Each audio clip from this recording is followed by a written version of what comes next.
இங்க ஹீரோ ட்ரக்கை கொண்டு போய் ஹீரோயின் வீட்டில் விடுறான். அப்பன்னு பார்த்து இந்த பொண்ணு பார்க்கறதுக்காக மாப்பிள்ளை வீட்டுல இருந்து வந்திருக்காங்க. அதை பார்த்ததுமே இந்த பொண்ணோட அப்பா கிட்ட உங்க பொண்ணுக்கு என்ன பிடிக்குன்னு சொல்லிட்டு ஃபர்ஸ்ட் கேளுங்க. அதுக்கு முன்னாடியே உங்க பொண்ணு கல்யாணம்லாம் பண்ணி வைக்காதீங்க. உங்க பொண்ணுக்கு பிசினஸ் பண்ற ஐடியாலாம் நிறைய இருக்கு. ஆஸ்திரேலியா போகணும்னு சொல்லிட்டு ஆசை இருக்கு. முதல்ல நீங்க அதை கேளுங்கன்னு சொல்லிட்டு அட்வைஸ் பண்ணிட்டு போறான். அதை ஹீரோயின் பார்த்துட்டு ரொம்பவும் சந்தோஷப்படுறாங்க. அண்ட் ஹீரோ வீட்டில் இருக்கும் போதே அவங்க கிட்ட வந்து ஹீரோ சமைச்ச சாப்பாடுலாம் அவங்க அப்பா கிட்ட கொடுத்து சாப்பிட சொல்றாங்க. அவங்களுக்கு ரொம்பவும் பிடிச்சி போகுது. இதெல்லாம் உங்க பையன் தான் செஞ்சது. உங்க பையனுக்குள்ளேயே நிறைய டேலண்டா இருக்கு. அது உங்களுக்கு தெரியாமலே போயிடுச்சு. நாங்க 2 பேரும் சேர்ந்து நாளைக்கு ஒரு பிசினஸ் ஸ்டார்ட் பண்ண போறோம். நீங்களா அதுக்கு வரணும்னு சொல்லிட்டு அந்த சாவியை ஹீரோ கிட்ட கொடுத்துட்டு நாளையில இருந்து நீ ஒழுங்கா வேலை செய்யணும்னு சொல்லிட்டு போறாங்க. தென் இவங்க 2 பேரும் சேர்ந்து இந்த ட்ரக் பிசினஸ் நல்லாவே பண்ணிட்டு இருக்காங்க. அப்பன்னு பார்த்து ஹீரோ பார்த்தா பொண்ணோட அப்பா வந்து இந்த பிசினஸ் நானே இனிமேல் எடுத்துக்கிறேன். இந்த பொண்ணுக்கு ஆஸ்திரேலியா போனோம் தான் விருப்பம். அதையே நானே பண்ணி தரேன்னு சொல்றாரு. அண்ட் ஹீரோட என்கேஜ்மெண்ட்டும் நடக்க போகுதுன்னு சொல்லிட்டு இருக்காரு. அதை கேட்ட இந்த பொண்ணுக்கு ரொம்பவும் கோவம் வந்துருது. இவ்வளவு நாளா என்கிட்ட சொல்லாமலே மறைச்சிருந்தேன்னு சொல்லிட்டு அங்க வந்து கோச்சிக்கிட்டு போயிடுறாங்க.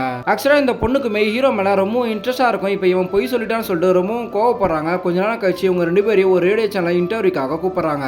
அதே நாளதான் ஹீரோவோட என்கேஜ்மெண்ட் நடக்க போகுது. அப்பான்னு பார்த்து ஹீரோக்கு பார்த்த பொண்ணு இந்த கல்யாணத்துல விருப்பம் இல்லைன்னு சொல்லிட்டு அவங்க அப்பா கிட்ட சொல்லிட்டு இருக்கா. ஆனா அவங்க அப்பா அதை எதையும் கேட்காம சமாளிக்கிறாரு. தென் இன்டர்வியூக்காக தனியா ஒரு ரூம்ல போய் அட்டன் பண்ணிட்டு இருக்கா. அப்ப இந்த ஃபுல் வீடியோ லிங்க் பார்க்க கீழே ஒரு லிங்க் இருக்கு. அதை கிளிக் பண்ணுங்க.